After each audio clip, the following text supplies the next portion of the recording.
let's talk about Benjamin Netanyahu, because Tucker Carlson made a statement that, is making shockwaves on the system update with Glenn Greenwald. Now, of course, the statement that he made is pretty obvious, pretty basic stuff for those who have at least a little bit of competence.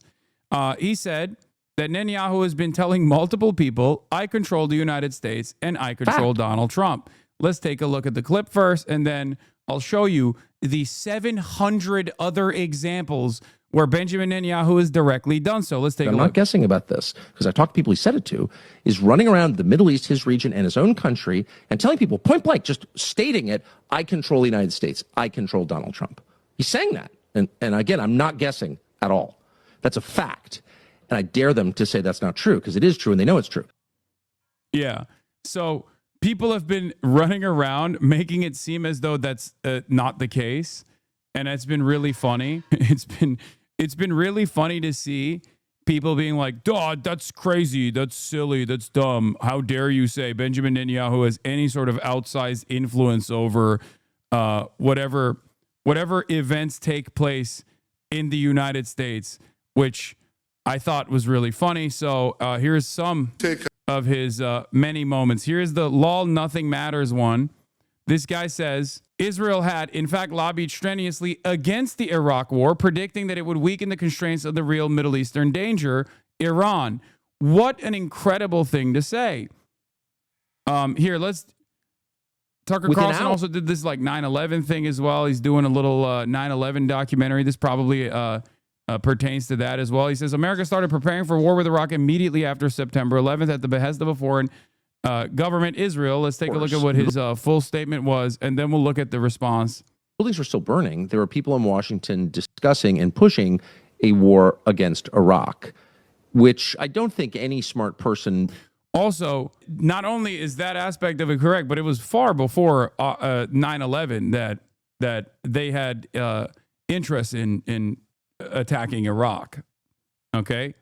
Also, interesting for Tucker Carlson to say this, considering that he was a champion of the Iraq war for a very long time. But, let's continue. That any connection to 9/11, there was a lot of reason to believe that having Saddam in power was probably good for the United States as a counterbalance against Iran, as the protector of, millions of Christians. There are a lot of reasons that Saddam wasn't the worst, and certainly much better than what we got after. But nevertheless, at the behest of a foreign government, Israel, the United States began preparing for war. There's also the thing that a lot of people do that I personally despise, which is taking away the responsibility from American capital owners. Like, it must not have been our big, beautiful WASPs and their own personal ambition, their own personal interest in like extracting the natural resources of Iraq, for example, by any means necessary, that played a formative role in this grand design. And it must have been just Israel. Israel has the capacity to tilt the scales. And Israel certainly, quite openly, has done so in broad daylight, time and time again. That clip that I'm going to show you in the aftermath of this is Benjamin Netanyahu, a younger Benjamin Netanyahu, making the convincing case as to why America should go to war with Iraq and how this would have an incredible domino effect in the region. At the time, I don't believe he was the prime minister, but it doesn't really matter. He has been a very formative, very influential figure in American foreign policy, specifically in the Middle Eastern region. Also, may or may not have been a CIA agent as well. So, you've been saying WASPs a lot more recently. Can you explain the term? WASPs, white Anglo-Saxon Protestants. I also jokingly refer to Tucker Carlson as a WASP supremacist. Against Iraq immediately after the attacks on 9/11. Now, I'm not saying, I don't know more than that. So you can draw your own conclusions, and I'm not suggesting, that they staged 9/11 for that purpose, but I am saying unequivocally they used 9/11 for that purpose. We know that. That's not a conspiracy theory. And it's appalling. It's disgusting. And of course, as well as anybody that well before 9/11, there were all sorts of growing calls and the usual suspects within Washington to try and demand that we engage in regime change in Iraq and remove Saddam Hussein. That was, the sort of great aspiration of neocons, not just in Washington, but also in Israel. That's and then 9/11 immediately got seized on for that. All right, let me move to all of the issues surrounding Charlie Kirk. And before I get to the Wait, may I just say one last thing? Sure. May I say one last thing that I think is important? So the question about 9/11, the reason people have debated it for 25 years is the question of foreknowledge. Do people know this was coming? And then it's a question of like, did they know it and allow it unintentionally or intentionally, or did they stage it? I can't answer those questions. But we conclusively answered the larger question, which is, oh yeah, there was foreknowledge of it. There's no question about it. CIA knew the hijackers were here. They knew they were terrorists, and they were here to commit acts of terror against the United States. And critically, and this is the fact that somehow blew my mind the most, people bet in the public financial markets, the equity markets, against the airlines involved in 9/11 and the banks in the buildings that were taken down on 9/11. And they bet big, they shorted them, and they made a lot of money. This has been sort of known. What I didn't know is that the U.S. government found the identities of the people who did that, and they withheld them. And to this day, they've never been revealed. So this is a publicly traded series of trades and in public markets, and we can't know who made those trades. Whoever made those trades clearly knew 9/11 was coming, and the government has protected the identity of those people for 24 years. Is Tucker vindicating you? I mean, he will never vindicate me.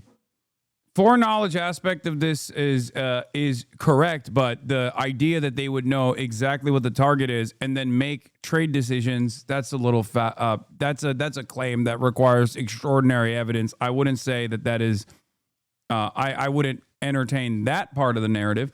As far as like the CIA knowing that there were known assets or known agents that had previously worked with known CIA collaborators and assets or people that were heavily monitored, that part is correct. The rest of it is speculation, making extraordinary claims without having extraordinary evidence. However, the one part about this argument that I do agree with is that, yes, of course, Israel fucking tilted the scales in their favor. If you take Israel has always taken Israel's always played a formative role in America's grand design in the region. This is just reality. Anyone that denies that, anyone that says that's not correct is fucking insane. Okay? It's completely insane. That is Israel's role. That's Israel's role in America's ambition for the region. Israel's role is precisely this. Now, to the extent of which Israel took over the driver's seat, this is Trump 1. After Barack Obama took the initiative against Israel in the most modest terms possible with JCPOA, Israel absolutely did everything in their fucking power to make sure that never happens again. Okay? And it's not like a secret either. They very clearly did this with Sheldon Adelson at the time, not with Miriam Adelson. Miriam Adelson is Sheldon Adelson's wife because he died. So now it's Miriam Adelson that holds all the wealth. But they farmed Donald Trump straight up. They knew that he was malleable. They knew that he was corrupt. They knew that they could just make him do whatever the fuck they wanted by dangling money in front of him. And Donald Trump absolutely, without a shred of doubt, gave Israel basically the keys to the car, said you are driving our foreign policy now in the region. Okay? That's it. Straight up. Here is a younger Bibi Netanyahu in front of Congress trying to do his very best to advocate for America to go to war with Iraq. Take out Saddam's regime, I guarantee you that it will have enormous positive reverberations on the region. Very famous clip for those of you who don't know. If you topple the Saddam regime, it will have enormous positive reverberations around the region. And I think that people sitting right next door in Iran, young people, and many others will say, the time of such regimes, of such despots, is gone. There is a new age. Something new is happening. And that is speculation on your... This has been... By the way, isn't that fucking... what's his face? That's the former head of Mossad, no? Or not at the time, but the one behind him. Or is that... That's a... I think that's a fucking... Wait, is it Ron Dermer? I don't know. Hold on. Let me see. No. Oh, yeah, it is. It is Ron Dermer. Yes, it is. Israeli politician and diplomat serving as the Minister of Strategic Affairs since 2002 and head of the negotiations of the hostage release since February 2025. That right there, sitting behind Bibi Netanyahu, is Ron Dermer. Israeli diplomat, Israeli politician, Ron Dermer. Not the head of Mossad in the past. Anyway, listen. Israel has been presenting this narrative forever. Okay. Oh, just one more toppling of a regime that is not directly servile to our interests, and everything will fall in line. Everything in the region will fall in line. Just one more fucking regime. This is, at the time, former Israeli Prime Minister from 1996 to 1999, Benjamin Netanyahu, making the argument to the U.S. Congress to go to war with Iraq, talking about how it is going to have positive reverberations around the entire region, all the way up to Iran. Mr. Potter, you have some evidence to that effect. I was asked the same question in 1986. I had written a book in which I had said that the way to deal with terrorist regimes, well, with terror, was to deal with the terrorist regimes. And the way to deal with the terrorist regimes, among other things, was to apply military force against them. The way we did in Afghanistan. The way, for example, I want to answer your question. Well, I guess I'm running out of time, so I quickly was trying to get there. We've done, I think, what you proposed in Afghanistan, yet I haven't seen that sort of neighborhood effect. Well, I think there's been an enormous effect. The effect was, we were told that there would be a contrary effect. First of all, people said that there would be tens of thousands of people streaming into Afghanistan, zealots who would be outraged by America's action, and this would produce a counter-reaction in the Arab world. But I think you're now saying that when you take an action like we did in Afghanistan, we're going to see all the other countries just fold. No, what we saw is something else. First of all, we saw everybody streaming out of Afghanistan. The second thing we saw is all the Arab countries and many Muslim countries trying to side with America, trying to... This is post 9/11, post Afghan invasion, pre-Iraq invasion. So I think it's in 2002. Okay, I believe it's a congressional session taking place in 2002 before America invaded Iraq. Here is Benjamin Netanyahu advocating vociferously to get America to invade Iraq, saying it'll be fucking awesome. And even in that, he admits that he's been saying this since 1986, which is true. Talking about how these guys have nuclear weapons, for example. Iraq was invaded in 2003 after this congressional hearing. To be okay with America. The application of power is the most important thing in winning the war on terrorism. If I had to say, what are the three principles of winning the war on terror? It's like, what are the three principles of real estate, the three L's, location, location, location?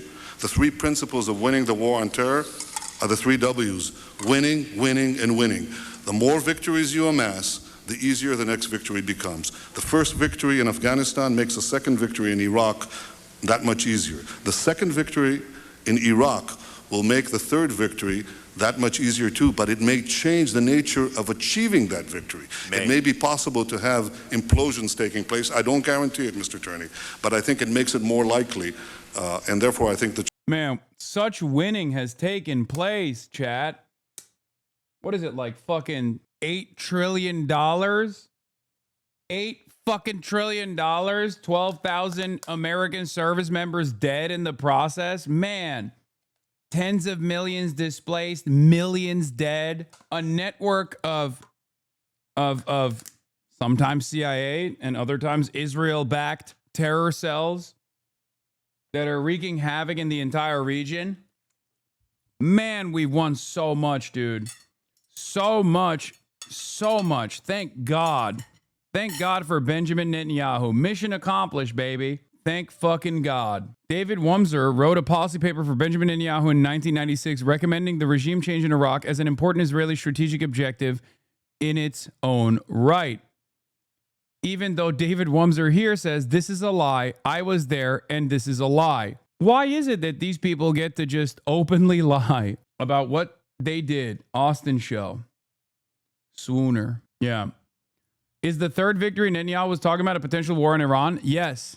I always found it peculiar how two countries that have nothing to do with 9/11, Iraq and Afghanistan, are the countries that flank Iran, Israel's premier geopolitical rival on both sides. Yeah. The point there was any country that would not play ball, because you see the countries that do play ball, right? The Gulf nations.